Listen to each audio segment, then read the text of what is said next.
কালকে উনি যেসব কথা বলেছে একেবারে ভিত্তিহীন অপপ্রচার, এবং যার কোনো ভিত্তি নাই, যার কোনো প্রমাণ উনি দিতে পারবে না। মূলত ঘটনাটা হলো, উনি প্রায় 3 বছর যাবত এখানে এই বিজনেসটা পরিচালনা করে আসছেন, আর 3 বছরের মধ্যে আজও অবধি এই ধরনের কোনো ঘটনা ঘটেনি। 20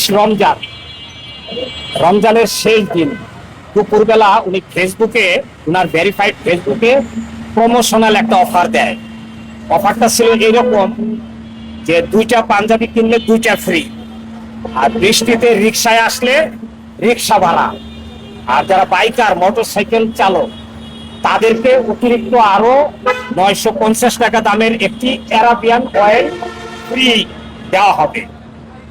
তো যারা ওনার ফেসবুকে কানেক্টেড, এই অফার তারা যখন দেখতে পায়, নামাজের পরে এট এ টাইম মানুষ হুড়মুড় খেয়ে মার্কেটে এসে জড়ো হয়। প্রায় 200 উপরে মোটরসাইকেল এসে জড়ো হয়, অসংখ্য ক্রেতা জড়ো হয়। এক পর্যায়ে আমাদের মার্কেটের দায়িত্বরত সিকিউরিটি গার্ড এবং মার্কেটে প্রায় থানা থেকে প্রেরণ করা 5 জন পুলিশ ছিল, এই বাইকারদেরকে কন্ট্রোল করতে পারতেছিল না। একটা অরাজকতার পরিস্থিতি, বিশৃঙ্খলার সৃষ্টি হয়। তখন এই বিশৃঙ্খলার অবস্থা দেখে এই নবীন ফ্যাশনের যিনি মালিক, উনি নিজেই উনার ভেরিফাইড পেজে, ফেসবুক পেজে উনি একটা ঘোষণা দেন যে মগবাজার শাখায় বাইকারদের বিশৃঙ্খলার কারণে অ্যারাবিয়ান ইঞ্জিন অয়েল প্রদান বন্ধ ঘোষণা করা হয়। এই সংবাদ যখন আবার ফেসবুকে উনি প্রচার করে, তখন উপস্থিত যারা বাইকার ছিল এরা, তাদের ভিতরে একটা এগ্রেসিভ ভাব চলে আসে। এগ্রেসিভ ভাব, তারা দোকানে প্রবেশ করার চেষ্টা করে। তখন তারা বেসামাল হয়ে, পরিস্থিতি ভয়াবহ খারাপের দিকে যাচ্ছিল, পুরো রাস্তা জ্যাম হয়ে যাচ্ছিল। তখন এই নবীন ফ্যাশনের এই দোকানের যারা কর্মকর্তা, এরা পরিস্থিতি সামাল দিতে না পেরে তারা নিজেরা সামনের শাটারটা বন্ধ করে দেয়।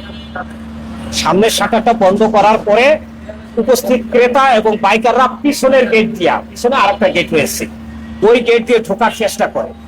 তখন পরিস্থিতি আরো খারাপের দিকে যায়। মার্কেটে উপস্থিত আরো অনেক দোকান আছে, ক্রেতা সাধারণ, তখন তারা আতঙ্কিত হয়ে অনেকে মার্কেট ত্যাগ করতে থাকে। ঠিক ওই সময় এই বিষয়টা আমাদের নজরে আসে। যদিও আমি বাসায় ছিলাম, আমাকে টেলিফোন করা হয়েছে যে ধরনের শৃঙ্খলা হচ্ছে। আমি আসি, আসার পরে আমাদের মার্কেট কমিটির সভাপতি এবং আমি এবং আমাদের দোকান মালিক সমিতির ভাইস প্রেসিডেন্ট, আমরা ওনার দোকানে প্রবেশ করি। ওনার দোকানে প্রবেশ করে আমরা প্রথমে বিনয়ের সাথে জানতে চাই যে রমজান মাস শেষ দিন, মার্কেটে একটা সমিতি আছে, আপনি প্রমোশনাল অ্যাক্টিভিটিস করতেই পারেন, বাট আমাদের মার্কেটের নিয়ম হচ্ছে বছরে একবার এই অফারটা দেওয়া যায় এবং সর্বোচ্চ 15 দিন। আর তার মধ্যে আরেকটা নিয়ম আছে যে রমজান মাসে কোনো অফার দেওয়া চলবে না। তা আপনার মালিককে একটু আসতে বলেন। উনি কারো কাছে কোনো কিছু জিজ্ঞাসা না করে উনি যে অফারটা করলেন, এই অফারের কারণে যে মার্কেটে যে একটা অরাজকতার পরিস্থিতির সৃষ্টি হলো, এটা দায়ভার কে নিবে? আমরাও তো ব্যবসায়িকভাবে ক্ষতিগ্রস্ত হচ্ছি, অনেক কাস্টমার চলে যাচ্ছে। ওনাকে আসতে বলেন।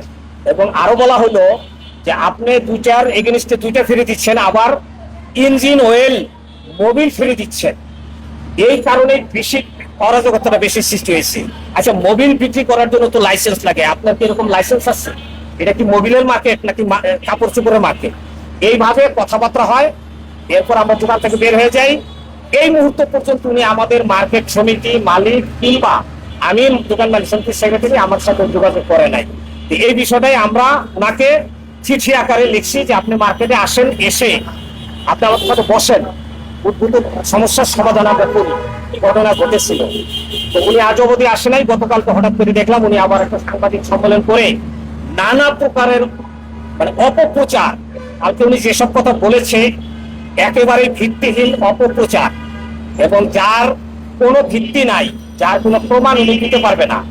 তো আমরা আনুষ্ঠানিকভাবে সমগ্র বিষয়টা আগামী শনিবার 11টায় আপনাদেরকে ডকুমেন্ট সহ বিষয়টা আপনাদের সামনে উপস্থাপন করব। আপনাদের ওই দিন আসার আমন্ত্রণ রইল।